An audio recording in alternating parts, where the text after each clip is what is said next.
सुप्रभात बच्चों, आज हम कैदी और कोकिला कविता का अगला पद्यांश पढ़ेंगे।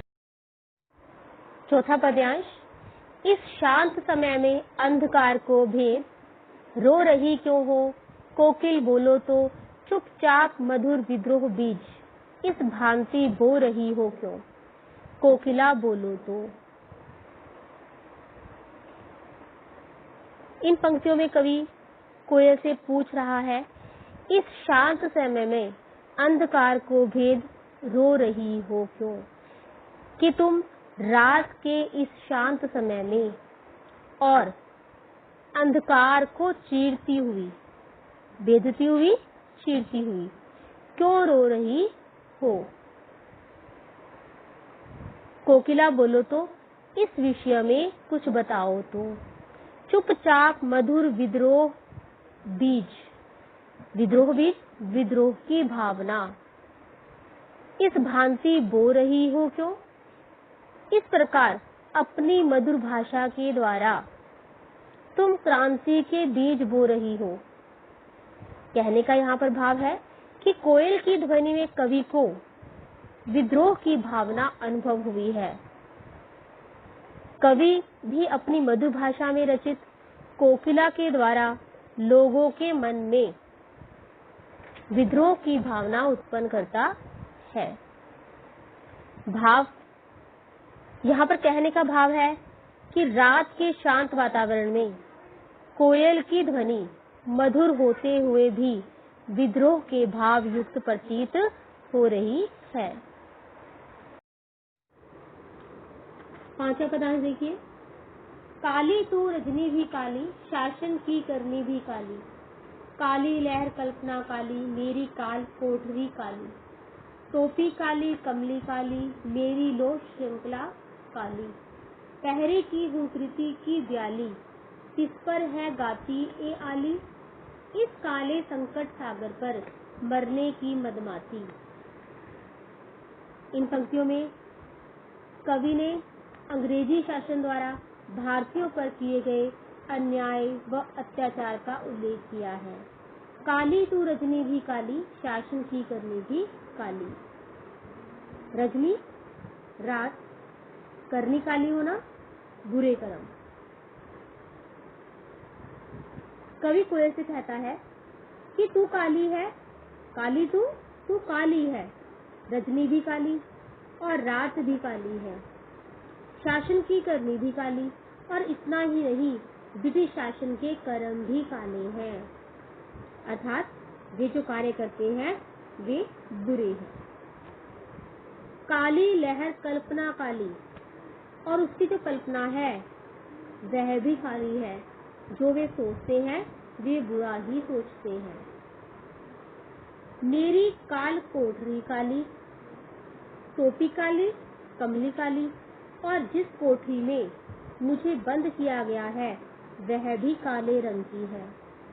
टोपी काली, मेरी टोपी भी काली है, कमली कंबल, और जो कंबल मुझे दिया गया है वह भी काला है। मेरी लोह श्रृंखला, लोहे की जंजीरें, जिन जंजीरों में मुझे बांधा गया है उनका रंग भी काला है। पहरे की हुंकृति की ब्याली, हुंकृति हुंकार, ब्याली सरपणी, और अंग्रेजी शासन द्वारा बिठाए गए पहरे की जो हुंकार है वह सरपणी की भांति काली है। किस पर है गाली ए आली, आली सखी, और हे सखी, कवि यहाँ पर कोयल से कहता है कि हे सखी, इतना कुछ होने पर भी किस पर है गाली, वे गाली देकर बोलते हैं। इस काले संकट सागर पर मरने की मदमाती, मदमाती मस्ती, किंतु इस काले संकट रूपी सागर के लहराने पर, अर्थात जीवन पर संकट मंडराते रहने पर भी हम मरने के लिए, बलिदान देने के लिए तैयार रहते हैं। हमारे अंदर बलिदान देने की मस्ती छाई रहती है। आगे देखिए। कोकिल बोलो तो, अपने चमकीले गीतों को चोकर हो तैराती कोकिल बोलो तो।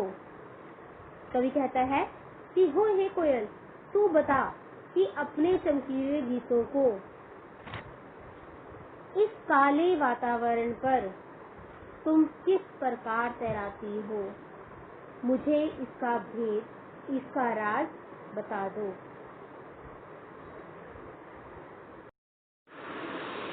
छठा पद्यांश देखिए इसका। तुझे मिली हरियाली डाली, मुझे नसीब कोठरी काली। तेरा नभ भर में संचार, मेरा 10 फुट का संसार। तेरे गीत कहावे वहा, रोना भी है मुझे गुनाह। देख विषमता तेरी मेरी, बजा रही तिस पर रणभेरी। इस कृति पर अपनी कृति से और कहूँ क्या कर दूं।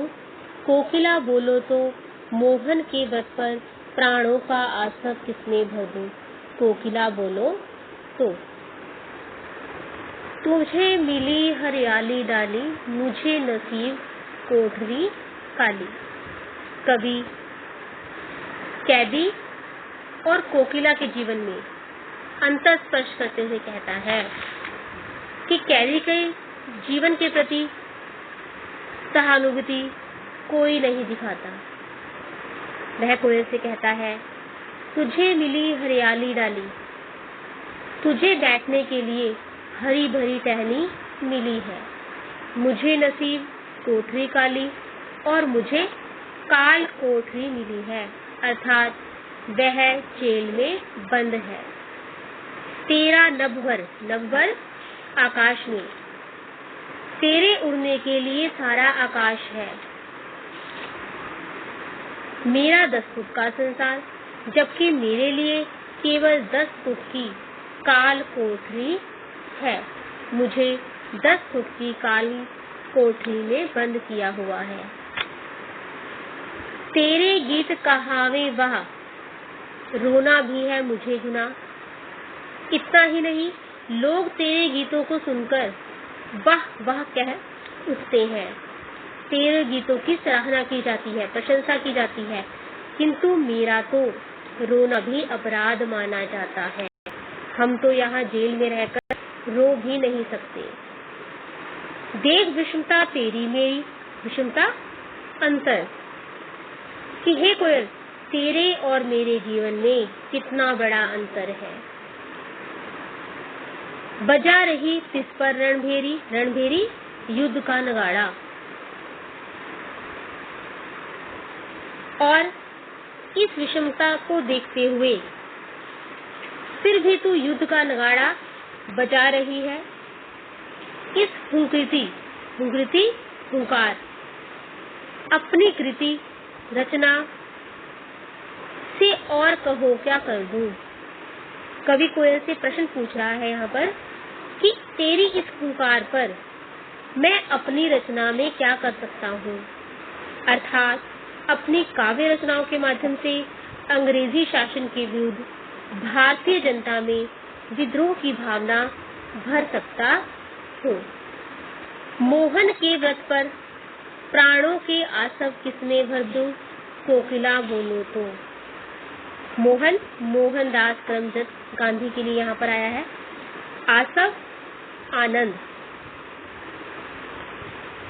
कवि कहता है कि हे कोयल, तू ही बता कि महात्मा गांधी के स्वतंत्रता प्राप्ति के व्रत पर प्राणों के आनंद का किसने मैं रस भर दूं।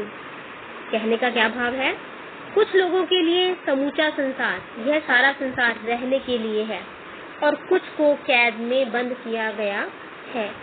यहाँ तक कि सारा भारत ही जेल जैसा लगता है। अंग्रेजी शासन के इस अन्याय को समाप्त करने के लिए गांधी जी ने सत्य वतन धारण किया था। हमें उसमें सम्मिलित होकर उनका साथ देना चाहिए। धन्यवाद।